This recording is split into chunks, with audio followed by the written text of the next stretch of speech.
Welcome to Couch Quarterbacks.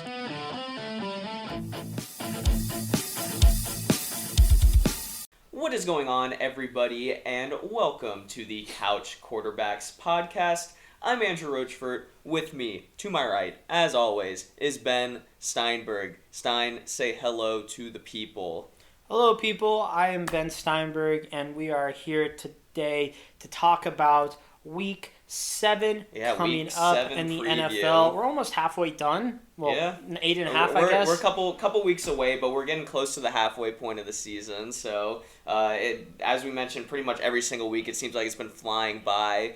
But in today's podcast, we'll, of course, talk about the Thursday night recap from last night, the Broncos and the Browns game. We'll do our punishment in the middle, and then we'll hop into the full Week 7 preview. Got 6 teams on bye this week, so a couple less games to talk about, so might be a little bit shorter, but that's all good. So let's get into the Thursday night football recap, Stein. And man, 17-14 Browns victory. I mean, the score pretty much says it all when you talk about the Browns having their backup quarterback in, missing their top 2 running backs. Odell was banged up in the ball game. They're missing a couple offensive linemen, but still able to come away with the victory against the Broncos, who have lost 4 in a row now after starting the season 3-0. I mean, 17-14, not much offense, mainly a defensive battle in this ball game. Yeah, I mean, this game was just kind of a boring game all around. A lot more excitement in other sports, whether it be baseball or basketball yesterday. I feel like it perfectly fits, though, for the Thursday night football. Like, you got to have, like, 2 kind of, like, mad teams. Like, both teams were 500 going into this ball game.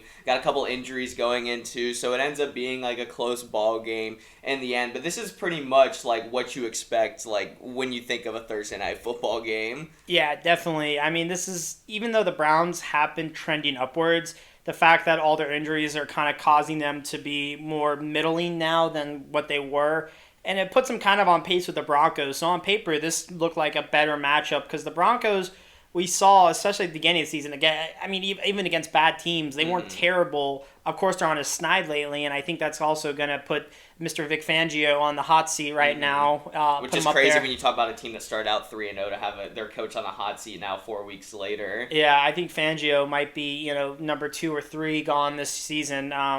Just speak after a guy like Gruden. That's just what we could see, but credit to the Browns defense after back-to-back just terrible performances. Giving up 40-plus points, they were able to hold down the Broncos offense. Which isn't much to hold down with Teddy, but... But still, even with all the injuries on the offense, the defense really had to step up, and like you said, after 2 bad performances. So the Browns were up 10-0 in the first quarter of this ball game, and then they actually had to hold on to the lead. The Broncos had a touchdown with a little over 5 minutes to go in the ball game. Browns got it back and then ended up just icing the clock. And Dearness Johnson, who we'll talk about, it was the star of the game as their 3rd, 4th string running back. Was able to get a couple of crucial first downs to seal the deal. Kind of picked up where Chunt really left off, and that's kind of been the bread and butter for the Browns that we knew. So Dearness Johnson able to get 22 carries for 146 and a touchdown as the 4th string running back behind, Chunt and then... and Demetric Felton also. Yeah, he had been playing more than Dearness Johnson had going into this game. So technically their 4th string running back ripping off a 150-yard game. 3.5, maybe. Yeah, so give credit also to the offensive line, who's missing Jack Conklin. I believe... Jedrick Wills might have been I believe Wills was out there for the game, but give credit to the offensive line to be able to create holes for Johnson, and he had some nice running lanes to go through, and he might be the starter once again next week. Of course, Kareem Hunt's on IR. Kevin Stefanski said that they're hopeful that Nick Chubb will be able to return in Week 8, but they might have Dearness Johnson as the starting running back once again when they face off against the Steelers in next week's matchup. Otherwise, running the ball, it was just kind of a mix of fullbacks and just... John Kelly, who they had just picked up, got a couple carries. Felton got a couple carries. Their fullback actually had a 1-yard touchdown catch in the ball game. But other than that, Case Keenum starting in place of Baker Mayfield, 21-33, 199 yards. That 1-yard touchdown pass, and then didn't have a turnover. So I'd say really, you could put Baker there, and it would have been the exact same kind of performance. It's the stat line that you expect from a backup quarterback, a guy that's a veteran in this league, just knows how to not make mistakes and really just keep your team in a ball game. So Keenum might, once again, kind of like Johnson, might be the starter again next week. It got reported before the game that Baker not only has the torn labrum in his non-throwing shoulder, but also has a fracture, which I think is kind of like a pain tolerance type thing. Baker said that he really needs to wait for it to heal. I don't think it would heal in the next 10 days for them to play next Sunday, but they're not officially ruling him out for next week's game. So we'll see if he ends up being active, but it might be Case Keenum once again in the interim for Baker. Yeah, definitely. And, Keenum's done well. We've seen him in different roles before. So that really helped. And also what helped him was to have some weapons around, with Jarvis Landry being back out there. Mm-hmm. Had 8 targets to lead, but only made 5 catches and only 37 yards. OBJ, similar stats, 6 targets with only 2 catches for 23. Yeah, there was really no throws these guys downfield. These guys were just kind of getting back and getting their feet under them, it feels like. Yeah, Austin Hooper was the leading guy in terms of receiving yards because he had a 34-yard catch but had 40-something receiving yards. So not much downfield, I said. Case 199 yards, that's nothing really pretty too much exciting. Playing damage control and just trying to keep possession of the football. So on the flip side, Teddy Bridgewater wasn't much better. 23 of 33, 187 yards, 2 touchdowns in the ball game, and 1 pretty bad interception in the second quarter that he underthrew his receiver and ended up throwing a pick right at the goal line. So a costly turnover for the Broncos offense. Yeah. And both receiving touchdowns went to the 2 running backs, one for Melvin Gordon early on and then one for Javonte Williams in the fourth quarter to get it back to 1 possession game. But really no one else notable in terms of offense for the Broncos. Courtland Sutton, 5 catches, 68 yards. Noah Fant, 5 for 39. So once again, there really just wasn't downfield presence in this ballgame as neither quarterback went over 200 yards receiving or passing. Yeah, it just wasn't. It wasn't a super. It wasn't a shootout really, even though the score was close and. Really, the Browns were kind of in control the entire game. Mm-hmm. Jerry Jeudy, good news for the Broncos, should be back for next week. Yeah, he's been on IR. This is kind of like a mini bye for these teams too. So definitely good news for the Browns. Maybe that they can get Nick Chubb or Baker. Maybe might be more ready to go. It depends. Yeah, the one nice thing about playing on Thursday night is having those 10 days in between your next ball game. So hopefully, especially for the Brown side of things where they got a lot of injuries on their offense, and then the Broncos as well, like I said with Jerry Jeudy, that they can get some key playmakers back to their respective offenses. And just wrapping it up, going into next week, the Broncos face off against the Washington football team, who has been struggling as well this season. Winnable game for them to get them back on track. And then the Browns, like I said, they're facing off against the Steelers. That could be a kind of interesting matchup against some AFC North That teams. game could be a 3-0 game, honestly. Especially if it's Keenum and Dearness Johnson once again, because the Steelers defense is better than the Broncos defense. Yeah, so that one could be interesting. But anyways, 17-14 final score. Browns get the victory. Stein and I both picked the Browns in that ball game. Yeah, kind of last-minute decisions. So. We both were a little bit turned off by Case Keenum, but I just think that we thought that the Broncos weren't strong enough to really pull this one off. Yeah, I think I pretty much exclusively picked the Browns because they were playing at home in this ball game, and that the Broncos, just with being on the 3-game losing streak, just aren't that good of a ball club. But anyways, let's get into our next segment, which is our punishment segment. So we had a guest picker, our buddy Zach, on last week. He ended up being the loser of Week 6. He had a 7-7 record. Stein barely beat him out, was 8-6 for the week. Rough and week, then I'll say it. I had a 12-2 record, which was our second best record of the season. You were 14-2 back in Week 5, but a very good week for me. A bounce-back week since I had to do the punishment the week before. I'm 67-27 overall in the season. Stein with the 8-6 week, you're 62-32. So we're actually going to spin the wheel in a little bit, and I'll plug in us spinning the wheel. And the punishment we're going to have either Zach, Stein, some sort of combination of both of them, one or the other. Yeah. We'll have some sort of punishment plugged in right here. All right, guys, hope you enjoyed that punishment from Stein, Zach, whomever, D, all the above, whatever we plugged in there. Hope you enjoyed the punishment from this past week, Week 6. So now, Stein, since we're done with week 6, let's officially hop into our Move week the 7 calendar preview. to Exactly. week 7. And we got a big bye week, our biggest bye week of the season with 6 Thus teams far, yeah. on bye. I actually looked it up. There's 3 or 4 other weeks where there's 4 teams on bye. All the other weeks have 2. So this is the only week that's got 6 teams. Wow. I thought there was one other one. But it's the Bills, Cowboys, Jaguars, Chargers, Vikings, and Steelers all on bye this upcoming week. A very big week in terms of buys for people's fantasy teams because all these teams are 500 or better except the the Jaguars. Yeah, I was just saying.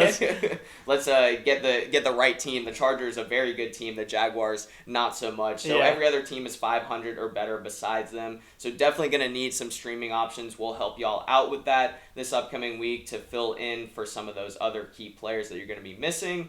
And let's hop into the 1 o'clock games. No London game this week, so our normal scheduled programming 1 o'clock game. The first one we'll talk about is the hometown Atlanta Falcons, 2-3 on the season. They're a 2.5-point favorite on the road, traveling down to Miami to face off against the 1-5 Dolphins, who just got back from London, giving up the loss to the Jaguars, giving them their first win in 20 games. Yeah, and the Dolphins have just been looking awful and miserable as of late, and the fact that they really no rest for the weary for them, a lot of travel, having to play at Tampa and then going to London and then not getting a bye after their London game. I saw something where in the London series history for the NFL there's been like 60 games or something like that.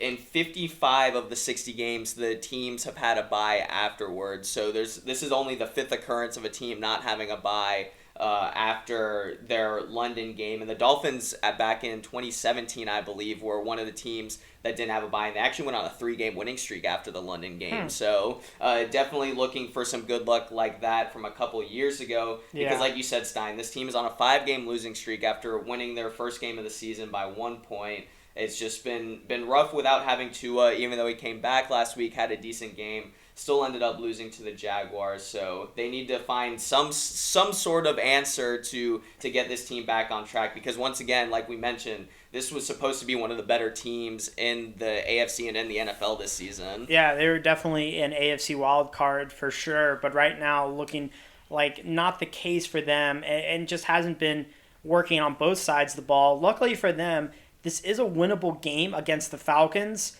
But still, the Falcons are going to be tough. Coming off their bye, they're well rested. Yep. Calvin Ridley will be back. He was back in practice. Russell Gage also should be back for the Falcons. Yeah, he hasn't played since like week 2. Yeah, of so the season. So instead of having the receiving core we did in London, now we have and Tajay Sharp. Yeah, and Kyle Pitts coming off a great London game, the running back, and of course Cordero. We can't forget about him, looking good. Yeah. Everything seems to be trending pretty good. I mean, this Falcons team is not going to blow anyone away, but this is definitely a game that the Falcons could also easily take advantage of, just a team that is just struggling so mightily right now, Roach. Yeah, definitely. And like you said, the Falcons coming off the bye week, so kind of getting back to full strength. They should have most of their guys back. I think I saw Dante Fowler is going to miss the ball game, so that's a big loss for them on defense. He was leading in a lot of defensive categories. And then one of the guys on the offensive line got placed on the COVID list. I don't remember who, but I don't think he's going to be out there for Sunday's game as well. So they're going to do some shuffling around on the offensive line, putting Mayfield, I think, to a tackle position. So that could be interesting. So that could be interesting for the Falcons. The Dolphins also are starting to get a little bit healthier. Preston Williams and Devontae Parker had missed the past couple games. They should both be back out there on Sunday as well, so give Tua a couple extra receivers, as it was pretty much Jalen Waddle and Mike Gesicki in their last ball game against the Jaguars. But big news out of the Dolphins camp has been, since the Week 8 trade deadline is fastly approaching, there has been news, and I've heard rumors of like 3 team trades, but the big one has been just Deshaun Watson, and this one's coming back always since like spring pretty much. It pretty much comes in resurfaces just about every other week. Yeah, it feels like Deshaun Watson to the Dolphins. Linked to the Dolphins. I saw something where there might be a 3-team trade where Tua might end up going to the Washington football team. Yeah, that's probably the same one I read. There's all sorts of rumors up in the air, and then of course people declining those rumors and everything. So it's just going to be a bunch of different headlines and stuff as we get towards that November 2nd deadline. Yeah. But Brian Flores did come out and say today that Tua is our starting quarterback. So you don't know if Brian Flores is going to be the coach for the Dolphins I was going to say, longer. you get that quote-unquote like head coach's vote of confidence where, I mean, head coaches have been known to say a lot of things that aren't true. So. Yeah, Dan Campbell. We're going to use DeAndre Swift so much. Yeah, so, take that with a little bit of grain of salt. But, of course, like I said, those rumors back out there, they're going to continue to kind of swirl around until the November 2nd trade deadline. But anyway, Stein, let's get into the fantasy outlook. So for the Falcons, start both those running backs, Cordero Patterson, who's been a savior this season, and then Mike Davis. Yeah. Ridley being back in the lineup, you got to fire him up, is probably the number one pass catcher in this offense. And then Kyle Pitts coming off the great game in London. You can start him at tight end as well. And I think you can stream Matt Ryan, one of the many quarterback streams for this upcoming week if you're missing your starter. Playing against this Dolphins defense that has been very bad this season, has had a lot of injuries, especially in their secondary. So I think Matt Ryan could definitely have a nice game in this one. Yeah, not going to blow anybody away, but, you could think you get some numbers out of these guys. Mm-hmm. In terms of the Dolphins, we know the Falcons don't have as strong of a defense, second worst, scoring defense. So really just kind of a lot of the names, Waddle, Gesicki, and Parker.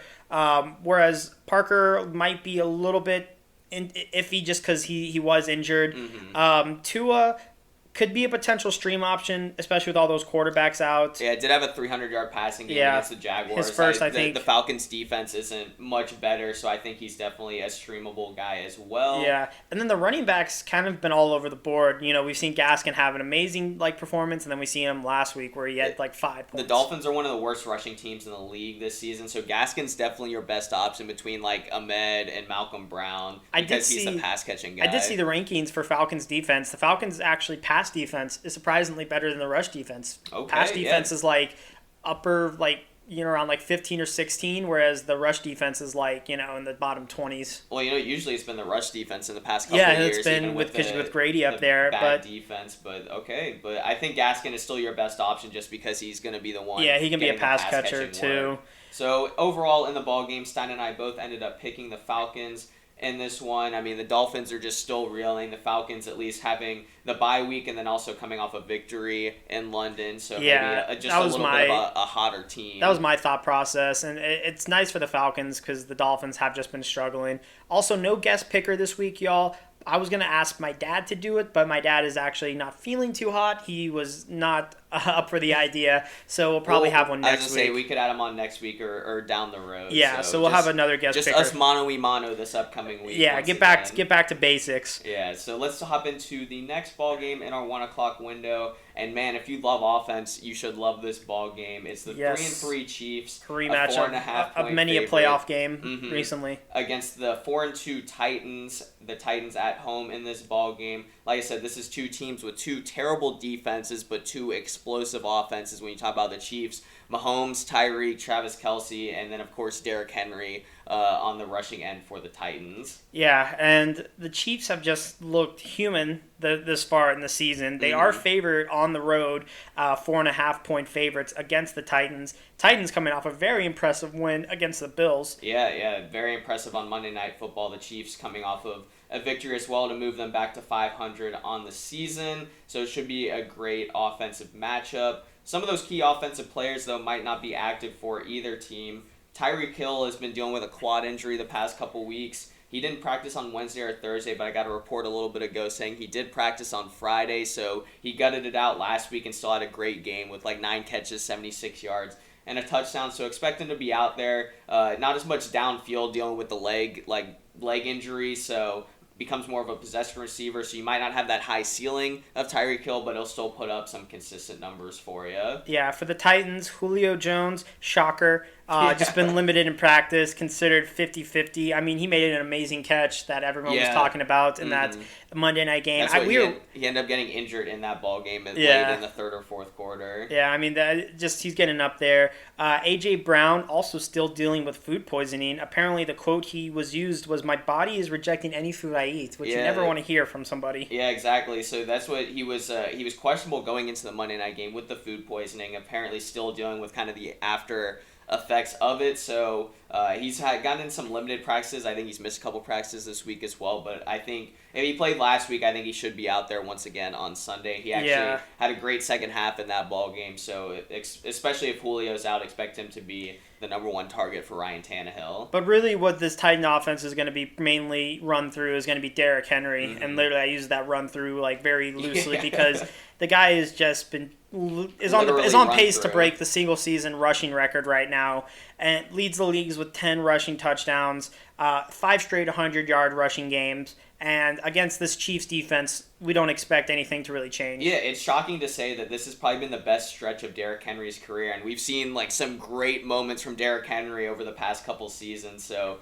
he's just been on an absolute tear right now. The Chiefs' defense has been absolutely awful, so expect him to just run all over the place in this ball game. The Chiefs might get Frank Clark back in this game, which could be a little bit of a step up, but I mean, it's hard for one guy to make such a difference on Derrick Henry, so that wouldn't really affect my outlook on how his performance is going to be on Sunday. Let's go to the fantasy outlook. We have, for the Chiefs, just the usual suspects minus CEH because he is still been hurt. Yeah, just swap in Darrell Williams for that, but Mahomes, Travis Kelce, Tyreek Hill, you're going to start all those normal usual guys. Suspects. Titans-wise, just continue driving the truck of Tractor Cito, of course. Mm-hmm. A.J. Brown, not a bad option against not a great Chiefs secondary. Julio, potentially, if he's available. If he's active, then you're probably going to have to start him. And then Tannehill is probably a really good stream, I would say. Yeah, against this Chiefs defense, we thought Taylor Heineke last week against the Chiefs defense was going to have a blow-up game. He ended up posting a big dud, so hopefully Tannehill, a guy that's kind of... They're riding momentum, though, this Titans team. Yeah, Tannehill, who's had kind of a down season this year, hopefully he can start to get his fantasy season back on track against this Chiefs defense and do something that Taylor Heineke couldn't do last week. We've just been talking so much about how good these Titans have looked, but we both picked the Chiefs, which I think is funny. Yeah, I mean, I think we're just... The Chiefs, if you look at their 3 losses on the season, it's against 3... probably potential playoff teams in the AFC, so I think that they, even though they've got those losses, they still are at least against some quality opponents, whereas the Titans, if you remember a couple weeks ago, they've won 4 out of their last 5, but their one loss during that span was against the New York Jets in overtime, so even though the Chiefs are on the road, even though the Titans have won 4 out of their last 5, I think the offense of the Chiefs is just going to be too much. I think it'll be a close ball game, kind of like the Titans-Bills game in the end, but I've got the Chiefs coming away with the victory. Yeah, I just had to go with the Chiefs on this one just because of how, I guess, not as good the Titans have looked. Because if the Titans might have not had that loss against the Jets or something, I would have said that they're maybe one of the better teams right now, but... I think the Chiefs are going to need something to get back on track. Well, and then the Titans coming off of such an emotional victory as well against the Bills, I think it might be tough for them to get all the way ramp back up for such an important matchup once again. This is a Bills and Chiefs back to back weeks. Yeah, who made their schedule? I mean, someone got pissed off by the Titans. Exactly. Well, Jets. No, I think it went Jets. Yeah, so at least they had the Jets to start out with, and they lost. A nice little cream. Yeah, but moving on to the Washington football team traveling to Lambeau to take on the 5-1 Packers.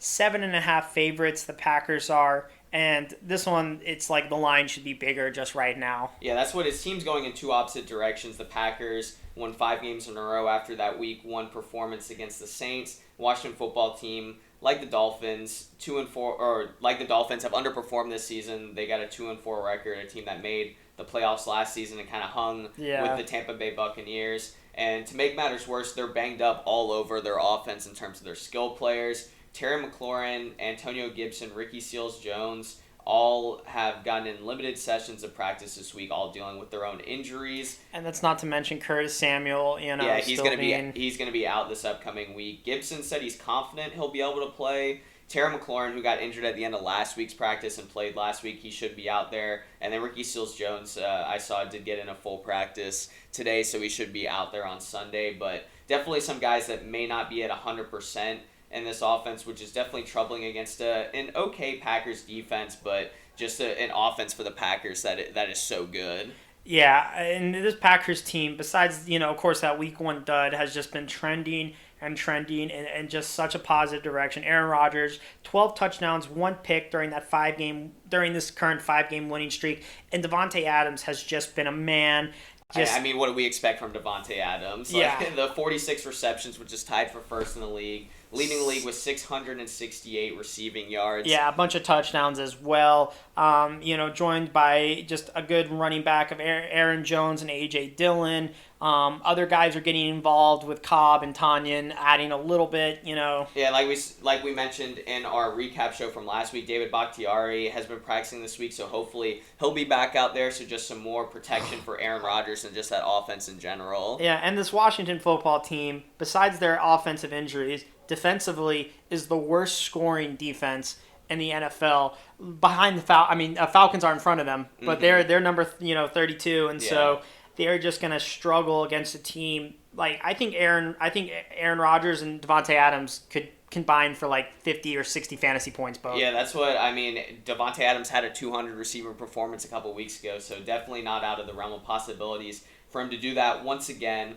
So with that in mind, let's go to the fantasy outlook. Start with the Washington football team. Even though you got your guys banged up, you're going to have to start them if they're active. That's Antonio Gibson, who's been dealing with a shin injury, Terry McLaurin, and Ricky Seals-Jones, who's become the number one tight end with Logan Thomas on the IR. J.D. McKissick, I think, is worthy of a flex play this week. You saw him have a great game last week because they were trailing against the Chiefs. Should be trailing once again in this game against the Packers, so look for him to get some receiving work and definitely help in PPR leagues.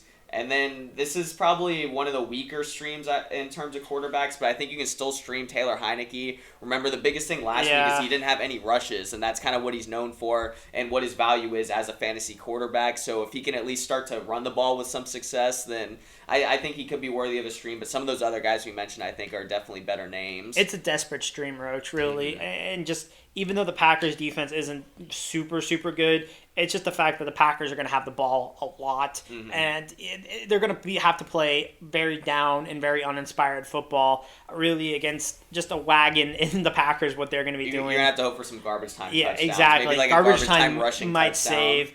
For the Packers, everybody, I would say, maybe Tanyan is the one guy that you might be a little bit... And those extra receivers, those guys might be a little bit questionable. Yeah, I think you start Rodgers, you start Aaron Jones and Devontae Adams, of course. A.J. Dillon is getting enough work where I think you can flex him in a week where you've got the 6 teams on bye. Yeah. I think he's getting enough work where you could do that, especially since they've started to use him a little more in the passing game. But yeah, I would try and stay away from Tunyon.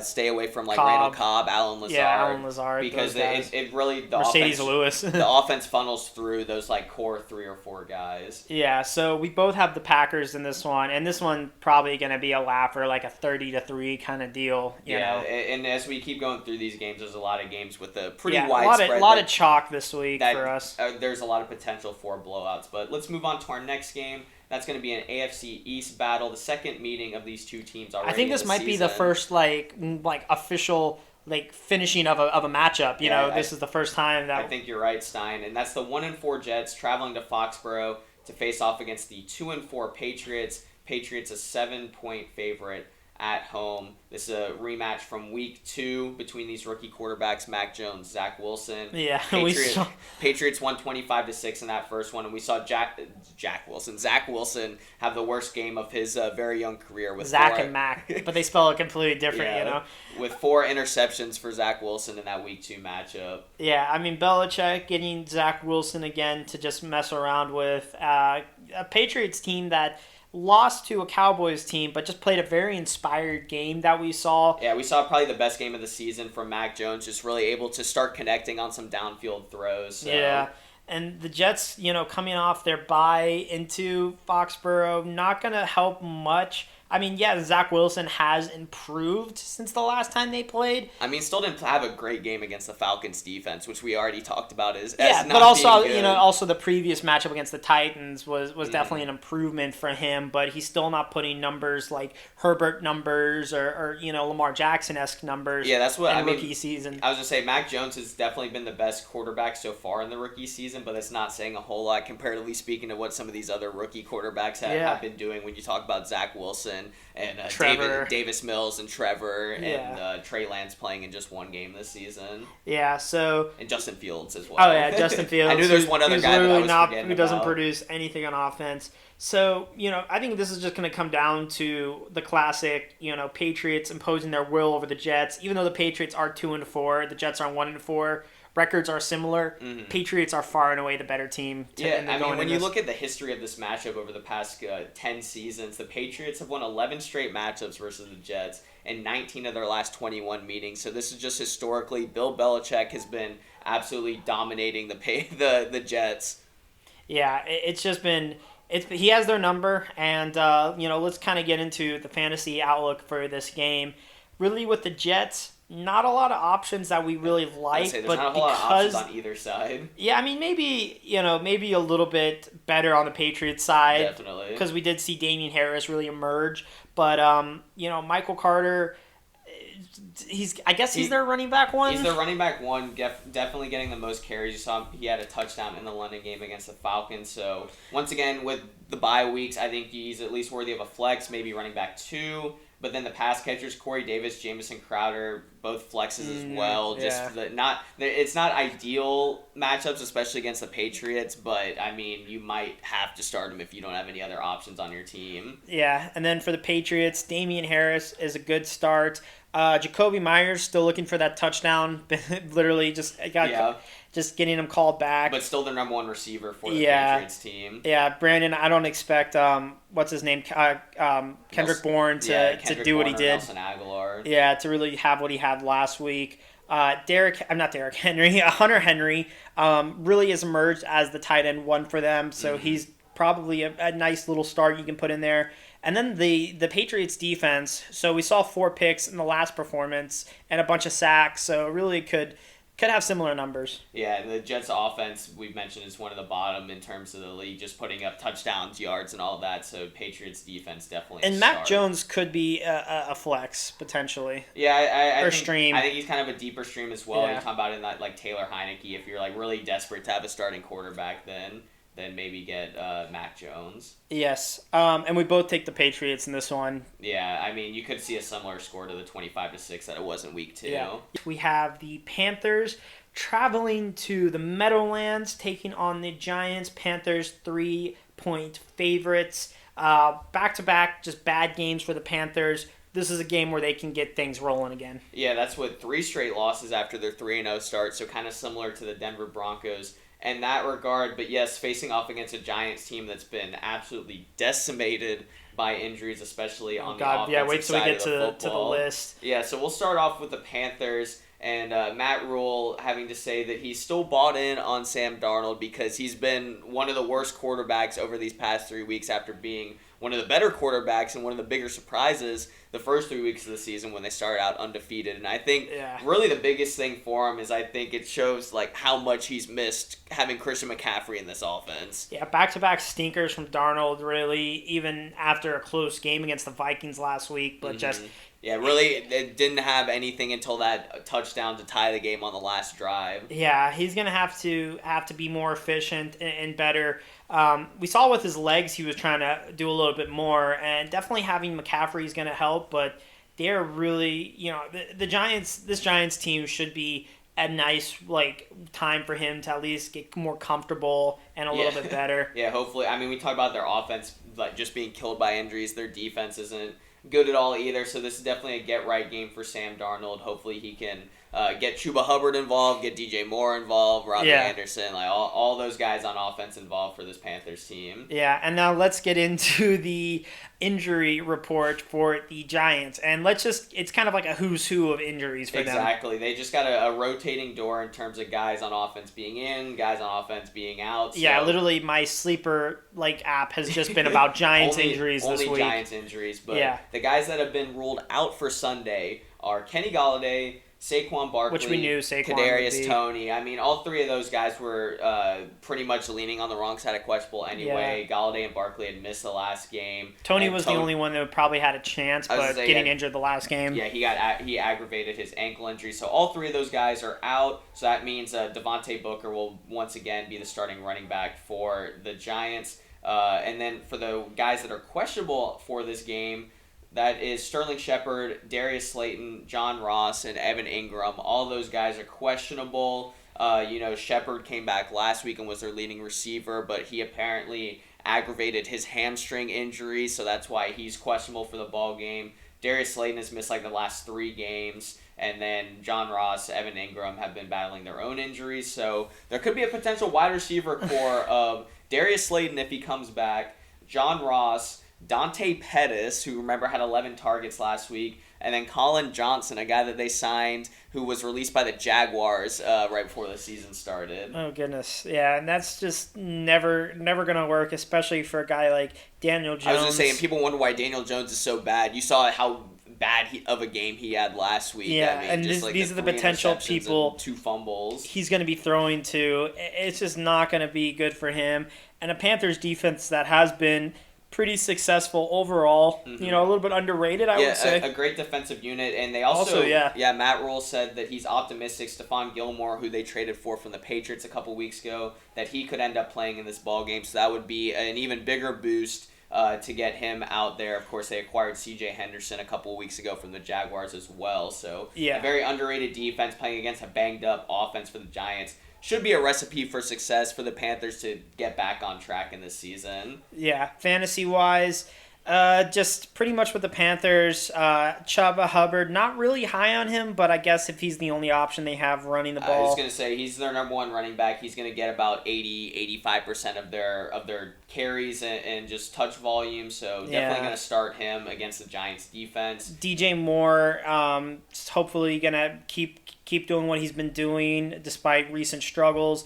And then the Panthers defense, especially with all these Giants injuries, is definitely a good start if you have it. Mm-hmm. Also, probably a good stream if that defense is still available, I would say. You can find it. And then speaking of streams, I think you can stream Sam Darnold, once again, another quarterback option. If your quarterback is on bye, even though he's had the bad games the past couple weeks, this should be a get-right game for him. And even Robbie Anderson, who's had a really bad season, he had 11 targets in last week's game, only had 3 receptions, so he's at least still the number 2 receiving option with Christian McCaffrey out, so hopefully he can get a little bit of work. And once again, because there's so many guys on bye, I think you might be able to stream him as a wide receiver. Yeah, and then for the Giants, Devontae Booker is potentially an option. But kind of like Chuba Hubbard, where it's like he's going to get the majority of the running back work. He should at least get a couple receptions as well. So just in terms of volume alone, you got to put him in your lineup since Saquon's out. Yeah, Sterling Shepard also, if he's active, because he could be the only decent receiver that they could be using. And he's Daniel Jones' favorite target anyway. He had 10 catches last week, got a lot of stuff in garbage time as well. So you're definitely, if he's active, he's the guy to start. If he's not active, then I guess Darius Slayton would be the number 1 guy if he's active as well. It's bad when you have to say if someone's active as a number 1 receiver and you just keep going down the line. Well, if this guy's active, he could be the number 1 guy. So I think Shepard is really the only receiver, if they're active, that you could be confident in starting. Oh, exactly.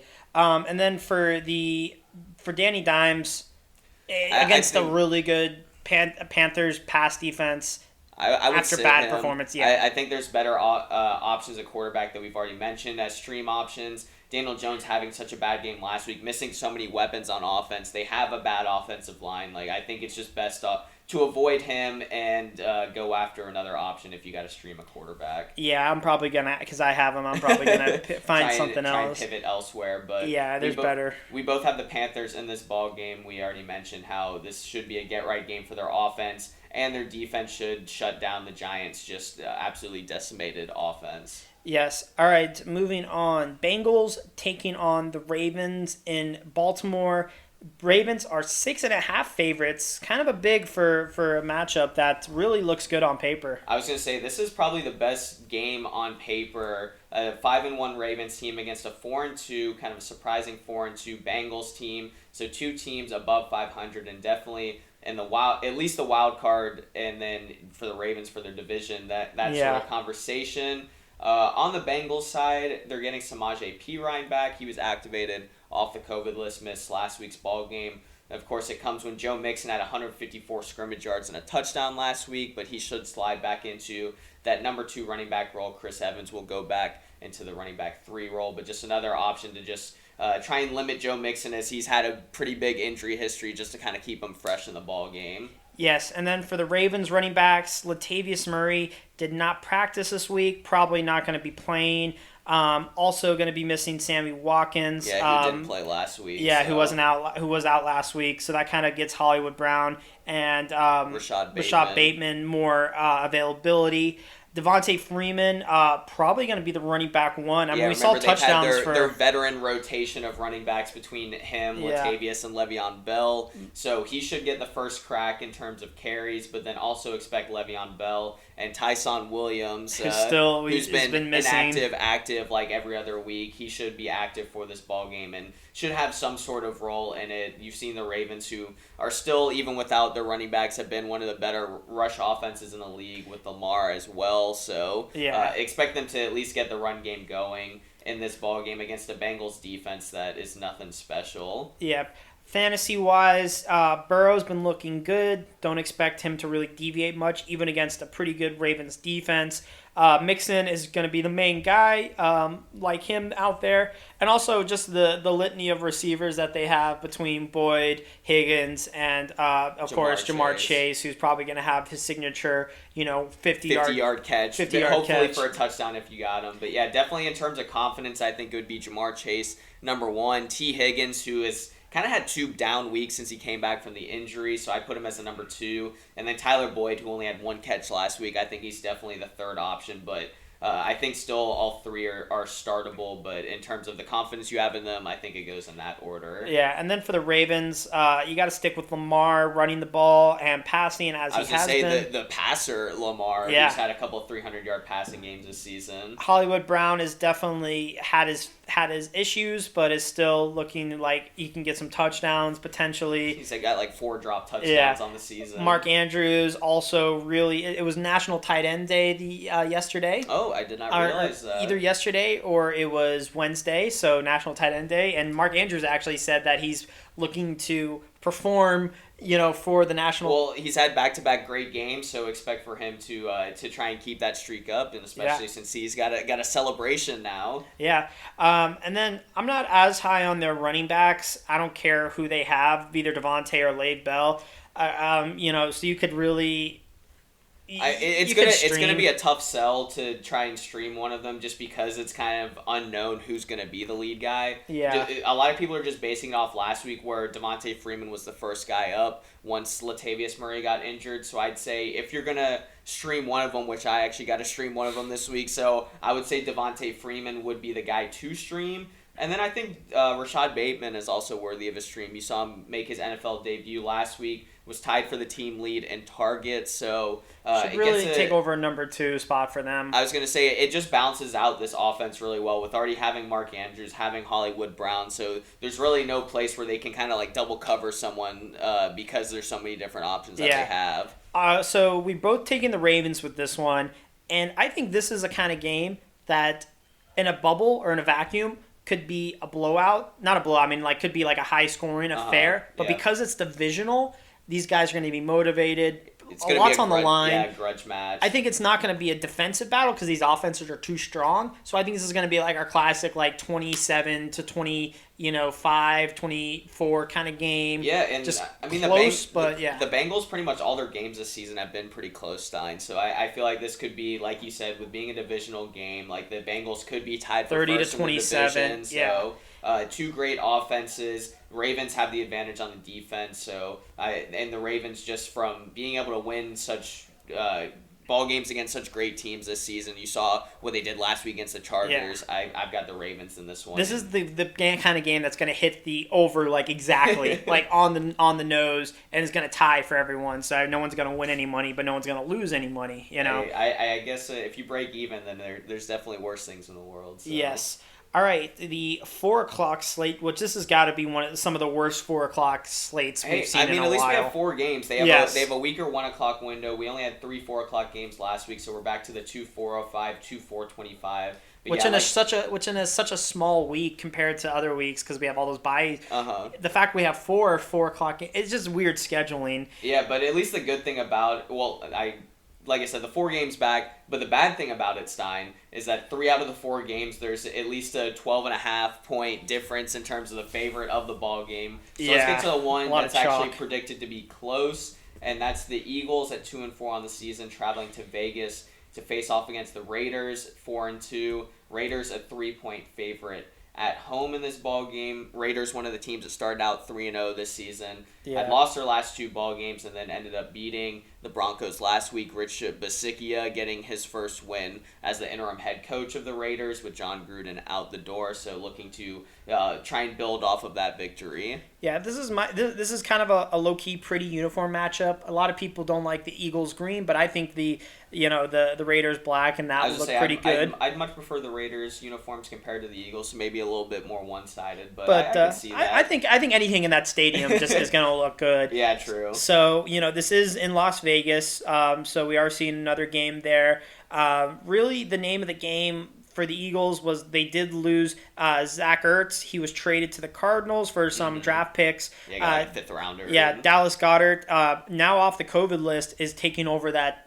So there's no questions on who the tight end is going to be for them. Yeah, a lot of people like Dallas Goedert going into this season to have a huge role. Zach Ertz ended up coming back, and they kind of pretty much split the role in half. So now Dallas Goedert got full control of the tight end position for the Eagles. So a team that's been weak in their wide receiver game over the past couple of seasons. You got Devontae Smith there, but Dallas Goedert probably going to be the second pass-catching option in this offense for Jalen Hurts. Yeah, I mean, the Eagles' offense, I don't like the run game at all. And I know people still leaving hope for Miles Sanders, but just has not been working. And Kenneth Gainwell, not pretty much standing. Pretty much the only thing that you saw from the Eagles was last Thursday night game. Towards the end of the ball game, Sanders ripped off a couple of chunk rushes, but they have been one of the worst rushing. Well, the thing that saved them is Jalen Hurts running the football, so that's what saved them as a rushing team so far this season. But yeah, definitely not much confidence in those running backs. And then, like I said, just with the receivers, Devontae Smith has had up and down weeks this whole season, and the pass-catching options behind him have not been great. So it's been leaving a lot on the shoulders of Jalen Hurts, and this has been an up-and-down Raiders defense. So we'll see kind of which Raiders defense shows up and then which Jalen Hurts shows up in this ball game. Yeah, this game is really an either-way kind of game. This is our first difference of picks, and I guess we can both try to explain it when we give our picks. But let's talk about the fantasy aspect real quickly. Eagles-wise, Hurts has been kind of all over the place, so I think this could be a potential good start for him. Yeah, and like I said, just because he's really saved his fantasy performances with his legs and being able to get rushing touchdowns. That's why he's one of the top fantasy quarterbacks in the league this season. So I think you would definitely start him against kind of an up-and-down Raiders defense. Miles Sanders is not a confident start. No. I think I put him more as a start just because he had a couple of nice runs towards the end of that game against that stout Bucs run defense. Yeah. And then with the buys this week, you're probably going to have to start Miles Sanders. Yeah, and Devontae Smith, also not a confident start, but he's got to be their best pass catcher. I mean, just flip a coin, and then you'll see whether or not you get a good or a bad performance from Devontae Smith, because there's pretty much no in between for him. And then Dallas Goedert, I will say, we are expecting to see some big things from him going forward, so this could be the start of really his... Yeah, it might not be as much this week with him coming off of the COVID list. Obviously, hasn't played in about a week and a half, so maybe getting back into the swing of things might be less in terms of the expectations, but definitely going on throughout the season, I think he could have some great performances. Yeah. For the Raiders, Josh Jacobs back, fully ready to go for them. We seen that about 3 weeks ago, so he's going to be good. Darren Waller, working with him. Also, Hunter Renfrow, also been, getting a lot of catches as well. Yeah, posted his first dud last week, but overall it's been consistent this season. So kind of the three-headed monster, which isn't really a monster, just their three-headed, thing that they have, really. Their trio. Yeah, their trio. I would say it's not really a monster. Derek Carr kind of saved himself last week with a better performance.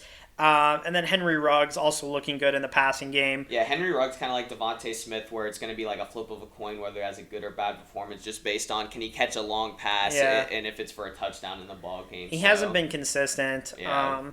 He's just a deep threat guy for the team. So, like I said, it's if Carr can connect with him on one of those deep passes. But, yeah. Stein, you got the Raiders in this ball game. I have the Eagles. Really, my thought process behind it is it's almost a trap game to pick the Raiders in this ball game because they started out 3-0, started struggling, lose Gruden. They have a very emotional victory with Basickia. So they already got their emotional victory out of the way. Exactly. I think this is everyone's going to be going in on the Raiders on this one. So just find the Eagles who hung with the Bucs in Thursday Night Football, had a couple extra days to rest in this ball game. So I think one that's going to be close. In the end, the Eagles will end up taking away the victory. That's not a bad explanation. I really have the Raiders. They got home field in this one.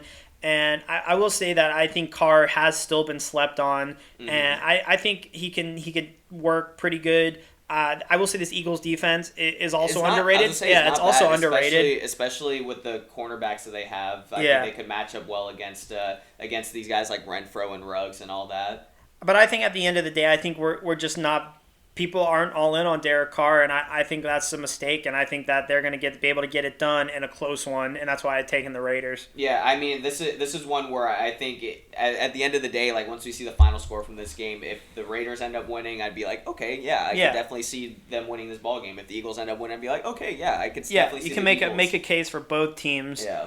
A game you can't really make a case for both teams at all, and I hate to say it because the 0-6 Lions are traveling to LA, going across the country, and a 15-point favorite for the Rams. Which is not the biggest line. Yeah, which is also not the biggest, which is insane. Yeah, but the Lions still looking for their first win on the season. It's going to be a very tough sell for them to get their first win against this Rams team.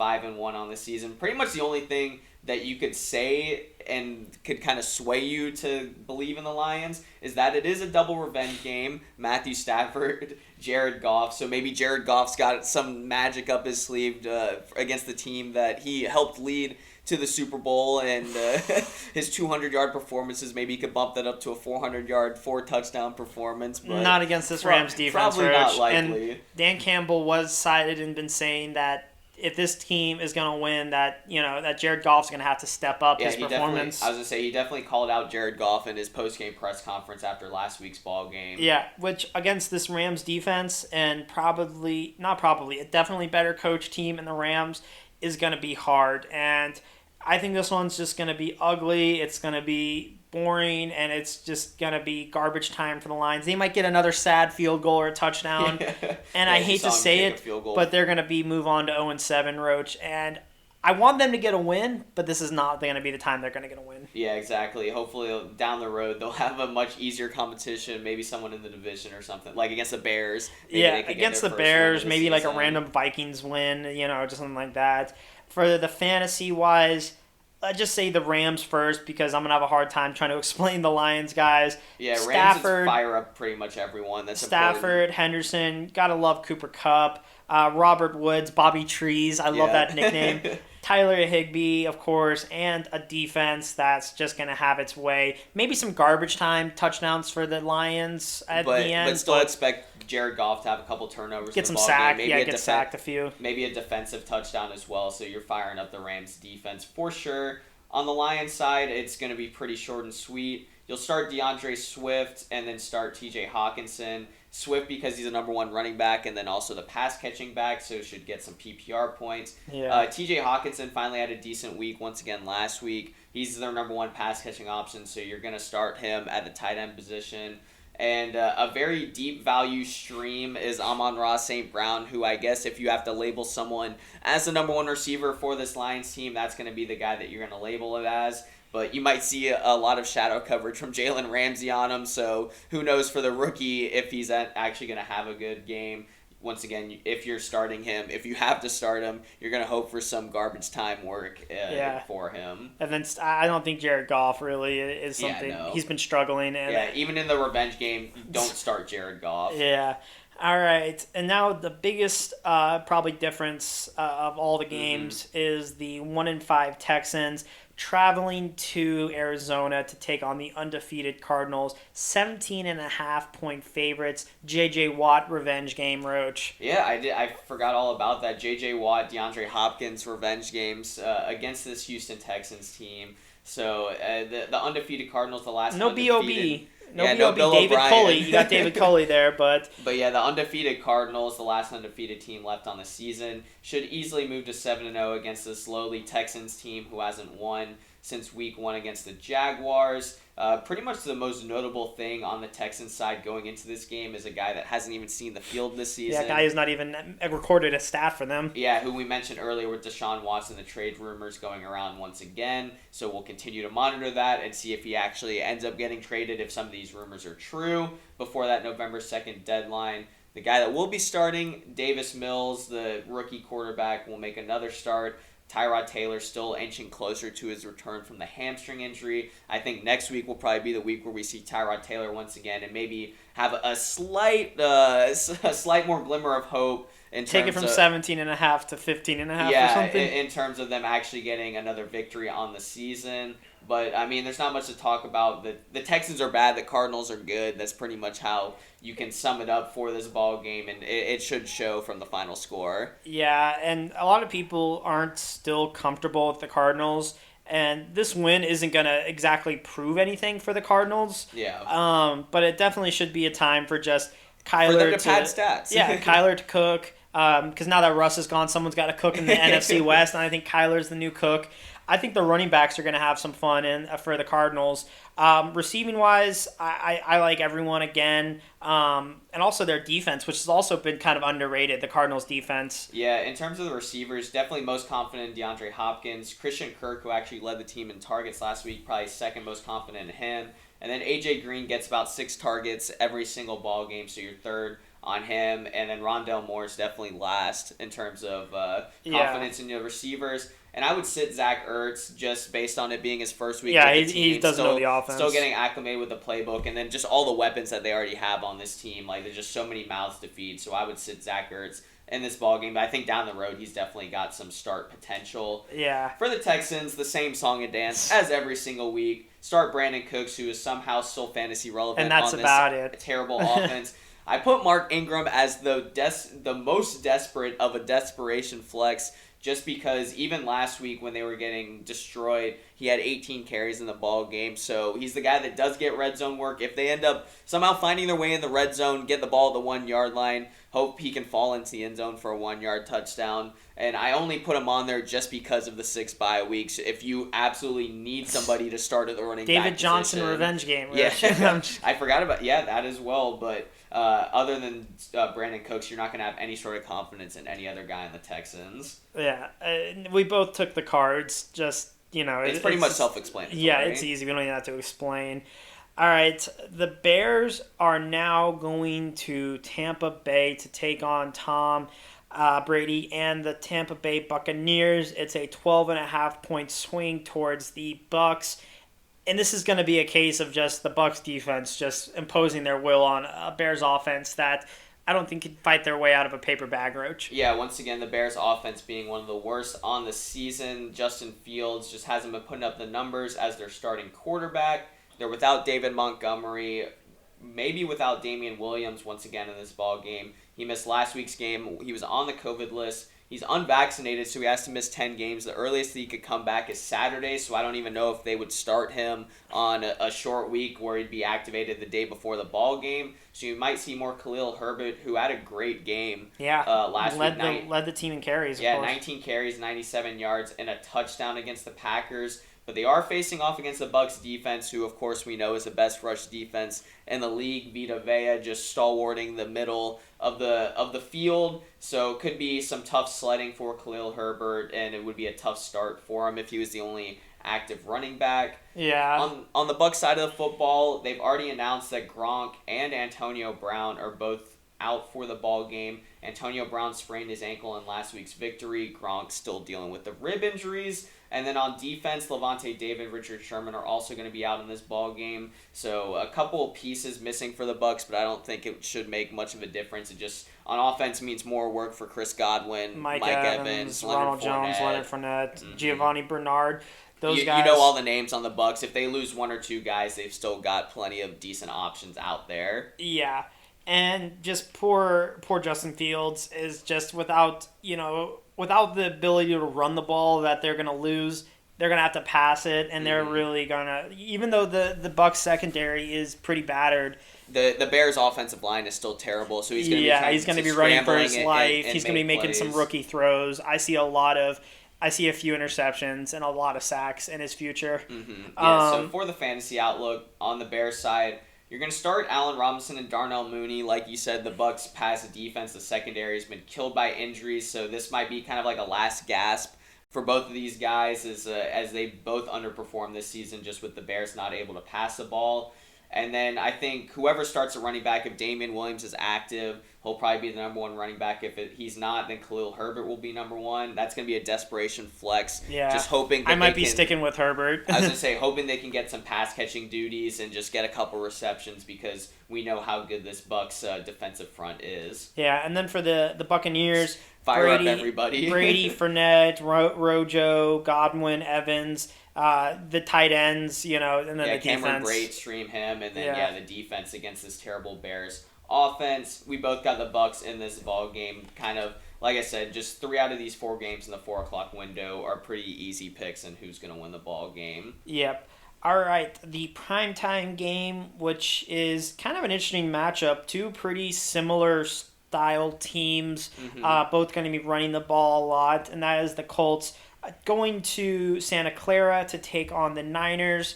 Niners are 4-point favorites, and I think that's probably just because they're the home team. Yeah, this is 2 teams, like you said, Stein, that are kind of similar because they're both under 500. I think both had better expectations. Yeah, both with average QBs. Going into the season, they had some quarterback play. Kind of been dealing with some injuries like they did last season as well, so that could kind of explain the record a little bit.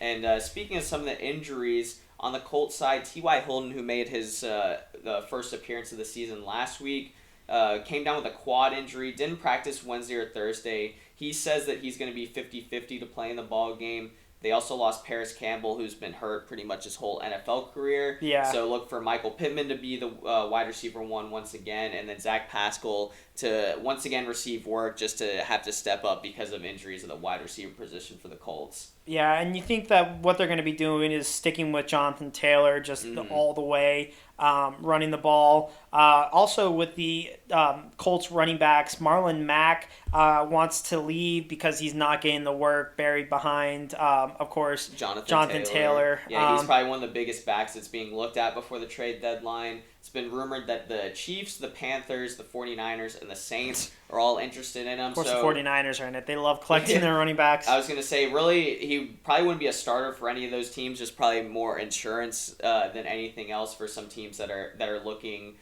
for depth at their running back position. So just look for him as a name that could be traded in the next couple weeks. For the 49ers side, you got Jimmy G, who had the calf injury, didn't play before their bye week. Trey Lance made his first career NFL start. He's been practicing this week. Jimmy G has. Trey Lance got a knee injury in that ball game before their bye. He hasn't practiced yet this week, and it's very concerning since obviously they had the bye to get healthy. So expect Jimmy G to be back out there and the starter in this ball game, but that's not very confident, I guess you could say, for this 49ers team, as he's more of just kind of the possession type thrower, doesn't really challenge anything downfield, so it could kind of be a decline in terms of the starting quarterback. Yeah. Rich, I'm going to go ahead and say that this is going to be probably the one game I don't watch just because there's probably going to be some baseball or basketball on that might be more interesting. Just not a lot of stars really in this game for either team. And then, you got to think that that Jimmy G and really Carson Wentz and Carson Wentz, what an exciting quarterback Exactly. matchup. It's like who can get hurt more between those two.